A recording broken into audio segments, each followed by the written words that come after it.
और मुख्यमंत्री योगी आदित्यनाथ का आज अयोध्या दौरा है। करीब 11:30 बजे अयोध्या पहुंचेंगे मुख्यमंत्री, रामलला के दर्शन करेंगे और हनुमानगढ़ी में हनुमत कथा मंडपम का लोकार्पण भी करेंगे।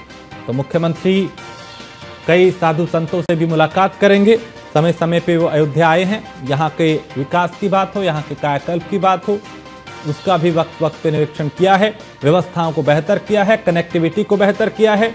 और आज भी एक बार फिर यहाँ हनुमत कथा मंडपम का उद्घाटन करेंगे और साधु संतों से भी मुलाकात करेंगे।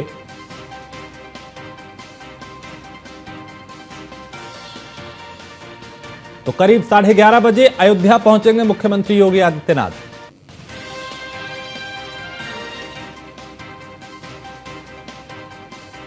और अनिल हमारे संवाददाता अयोध्या से इस पे और ज्यादा जानकारी के साथ। अनिल, मुख्यमंत्री आज पहुंच रहे हैं, क्या कुछ खास रहने वाला है?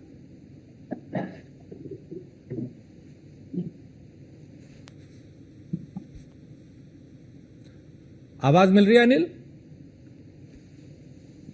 शायद अभी आवाज नहीं जा रही। अभी संपर्क करेंगे और विस्तार से समझेंगे किस तरह की तैयारियां, क्या खास कार्यक्रम, क्योंकि हनुमत कथा मंडपम का तो लोकार्पण करेंगे ही, उसके अलावा और क्या क्या आज खास उनके कार्यक्रम में रहने वाला है, ये भी समझेंगे। करीब 11:30 बजे अयोध्या पहुंचेंगे मुख्यमंत्री योगी आदित्यनाथ।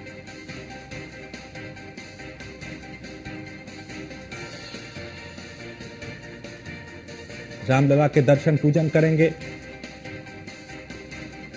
हनुमत कथा पार्क का लोकार्पण भी करेंगे।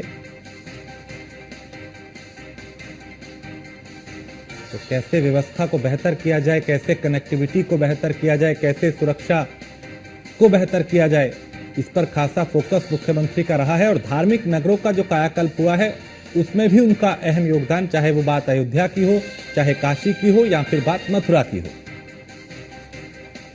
अनिल, आज मुख्यमंत्री अयोध्या पहुंच रहे हैं, क्या खास कार्यक्रम उनके?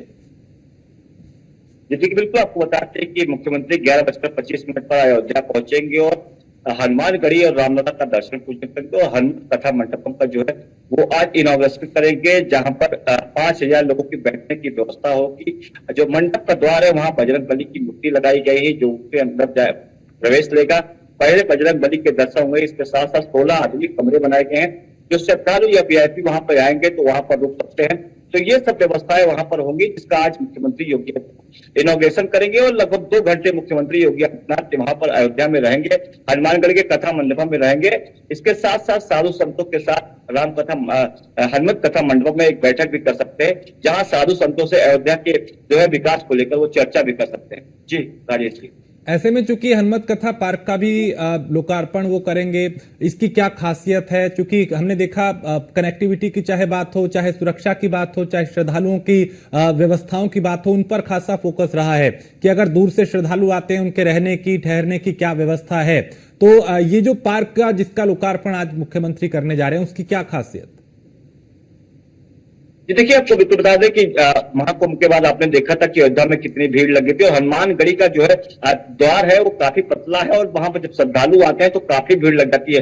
तो कहीं ना कहीं डाइवर्ट करने के लिए उनको ये मंडप बनाया गया है। यदि अगर ज्यादा भीड़ आ जाती है तो कहीं ना कहीं वो इसमें जा सकते हैं। इसके साथ साथ दर्शन पूजन के बाद जो है हनुमत कथा पार्क में जाकर के वो घूम सकते हैं और वहां पर जो है सेल्फी ले सकते हैं, क्योंकि वहां पर अयोध्या में विकास की तरफ जो है मुख्यमंत्री योगी आदित्यनाथ ने बड़ा कदम रखा है। जब हनुमानगढ़ के जो है हनुमत कथा मंडप के साथ साथ जो है हनुमत कथा का पार्क का भी शुभारंभ किया है, जहां पर श्रद्धालु या फिर जो हनुमान प्रभु श्री राम के भक्त आएंगे वो जाकर के वहां पर जो है घूम सकते हैं, क्योंकि हनुमान जी के दर्शन के बाद जरूर से वहां पर जो है घूमने की कोई व्यवस्था नहीं थी, वहां पर जो है बैठने की कोई व्यवस्था थी। इसके बन जाने से कहीं ना कहीं श्रद्धालुओं को आसानी होगी और कहीं ना कहीं दर्शन पूजन के बाद ये इसमें जाकर के जो है घूम सकते हैं, पार्क में बैठ सकते हैं, क्योंकि श्रद्धालु बाहर से आते हैं और घूमने के लिए उनको अयोध्या में बहुत कुछ है, लेकिन हनुमानगढ़ी के बाद उनके पास कुछ नहीं था। तो यहाँ पर जाकर के हनुमानगढ़ी के दर्शन पूजन के बाद वो यहाँ पर घूम सकते हैं या बैठ सकते हैं या आराम कर सकते हैं। राजेश, और ये अनिल, ये भी देखा गया कि मुख्यमंत्री ने इन धार्मिक नगरों की जब बात होती है, चाहे अयोध्या हो, मथुरा हो, काशी हो, यहाँ का कायाकल्प किया है।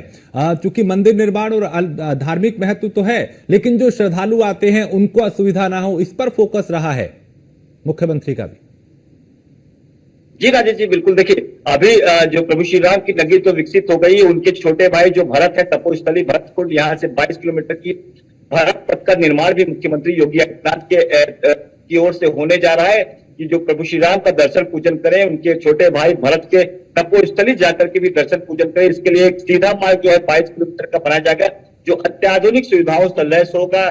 चौड़ी मार्गे होंगी, दोनों तरफ चौड़ी होंगी, बीच में जो है फसाड लाइटों का कार्यक्रम होगा। तो एक बड़ा जो है अयोध्या के विकास के लिए मुख्यमंत्री का योगदान रहा है। और हमेशा जब भी मुख्यमंत्री अयोध्या आते हैं तो कुछ न कुछ एक बढ़कर सौगात दे जाते हैं, और ये 900 करोड़ का जो है ये भरत पथ बन रहा है, ये भी अपने आप में अयोध्या के विकास को बड़ा जो है मोहर लगाने का काम करेगा राजेश। ठीक है, बहुत शुक्रिया अनिल इस तमाम जानकारी के लिए। आप नजर बनाए रखिए मुख्यमंत्री के इस दौरे पे, आपसे फिर जानकारी लेंगे। फिलहाल शुक्रिया।